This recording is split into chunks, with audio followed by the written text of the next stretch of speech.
Watching the clumsy form at the end of the room fumble around with the doorknob, I wanted so much to scream my frustrations. But that would do no good, even if I were still connected to my mouth. How the madman responsible for my predicament pulled it off, I'll never know. Frankly, I don't want to know either. I could only watch and stress as my body shuffled across the room, blindly feeling around the shelves for anything useful. Controlling myself from a locked, third-person perspective was much harder than a video game would have you think it was. I tried once already to pick up the jar my brain and eyes were in, but carrying it in my predicament made the fluid slosh around, which made me nauseous. I opted to only move the jar whenever I had to. My body moved by my will to open a drawer. Since the jar wasn't on the same desk, I couldn't see what was in there, but I could feel around. There were only papers and a few paper clips. Probably my captor's notes, but I didn't care about that. Those of you listening might be wondering, what happens if the man who did this comes back? Well, no worries. I already took care of him. Despite the awkward view angle, I was able to deal with the man.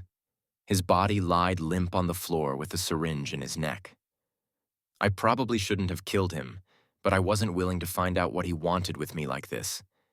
He spoke like a classic mad scientist and laughed like he was possessed.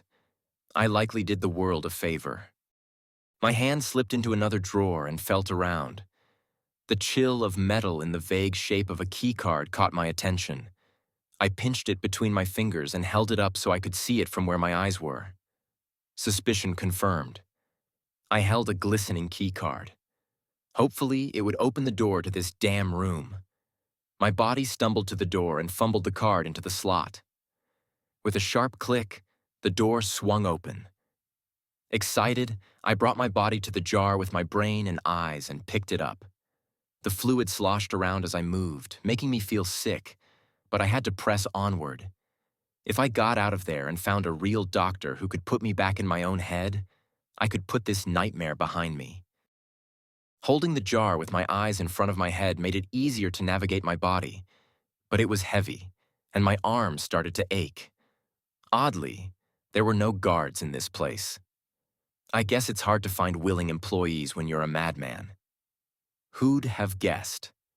I came across another door. Caution signs were plastered all over it. This would most likely not be any sort of exit, so I left it alone.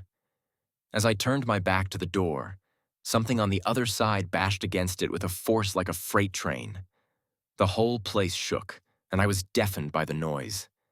In a panic, I nearly dropped the jar with my brain in it. Another thud as something behind the big door slammed into it again. The sounds of hundreds of people screaming pierced my ears.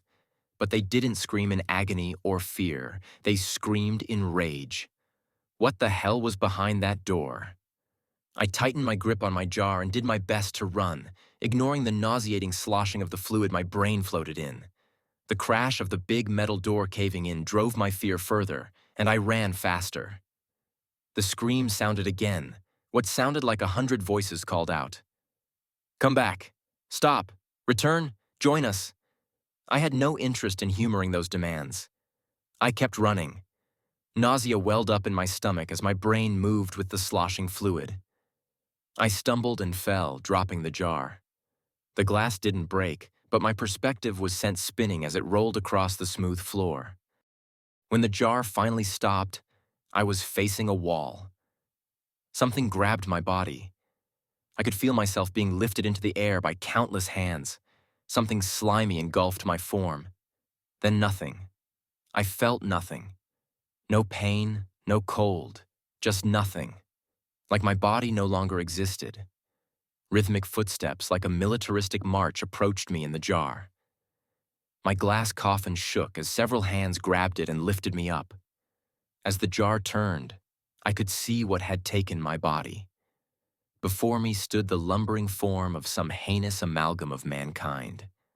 Countless human forms mashed and melted, like some kid made a few too many clay figures and just smashed them together carelessly.